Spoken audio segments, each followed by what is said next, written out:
Hello, everyone. One man band here. I'm going to be talking to you about a series called Masters of the Musiverse in a moment. Before we do that, I want to ask you to subscribe to my channel or just like this video. And if you feel so moved, visit my Patreon page and see if there's something that fits you. So, Masters of the Musiverse is something that came about during my teaching in the high school. We were in the COVID 19 distance learning at the end of the semester. And I started bringing in guest artists and educators into our Zoom sessions. And we had these terrific conversations about practicing, about performing, about music. And I thought that maybe the music community in general would benefit from these conversations. So I compiled these videos from our time in distance learning as a little teaser for what I'm looking at doing in Masters of the Musiverse on the One Man Band channel. So I hope you enjoy. And again, subscribe, like, and visit Patreon. Thank you so much.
One answer on this. If you could give us one practice tip, what's your best practice tip other than, open the case? I think the biggest thing about practicing is find a way to make it engaging for you. And the number one tip I can give you is schedule practice just like you schedule a class. Yeah, you already gave me the best quote of the day, Scott. It was only practice on the days you eat. Learn how to use a metronome. I think There's always that famous saying, practice makes perfect. I don't believe that because you can practice wrong. But actually, what you should think of is practice makes permanent. So whatever you practice, that's what you're playing. And I think we don't realize that, like if we practice and play a mistake, we're actually practicing that. Okay. Okay, I'll do some long tones, but I'm not going to do that same long tone thing I did yesterday. I'm going to take my favorite jazz tune or my favorite folk tune, and I'm just going to play it in long tones for my warm up. So when I was listening to that piece, I was just kind of thinking a little bit about, something that I've thought about before, but the flute is really an instrument that, different manifestations of it is like cross culture. I can't think of a culture that doesn't, there probably is one, but thinking about real people in fictional situations. And so I was trying to think of different movement concepts for that piece.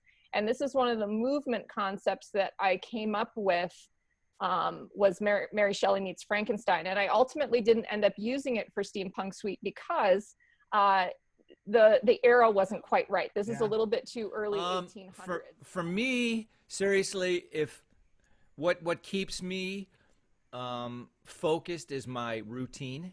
I have a daily routine that I do, and whether it's on a jazz horn or a classical horn or the bassoon or whatever. So maybe I'll demonstrate a little bit of my daily routine. Yeah, Is that cool? that'd be cool? great. Yep. Okay. Work with. But I think that in terms of just what I thought was most fulfilling, I did, I don't know how many. I was in charge of the ceremonial brass in Washington, D.C., and they are in Arlington National Cemetery every day, every Monday through Friday, playing hymns and marching and helping to lay our veterans to rest. And working there and playing those funerals and conducting, I thought was extremely meaningful for me. And that's probably I thought the most worthy work that I did was being there and helping to honor our departed Yeah, veterans. I heard him speak once, and he talked about this very idea of taking your video game mindset into practice. And I never thought about it before, but I was like, yeah, like that in a lot of ways is a good practice session is the same as a video game. Like you're trying to beat that level. And when you fail, you go back, you start over and you try it again. And you're kind of like inching forward. And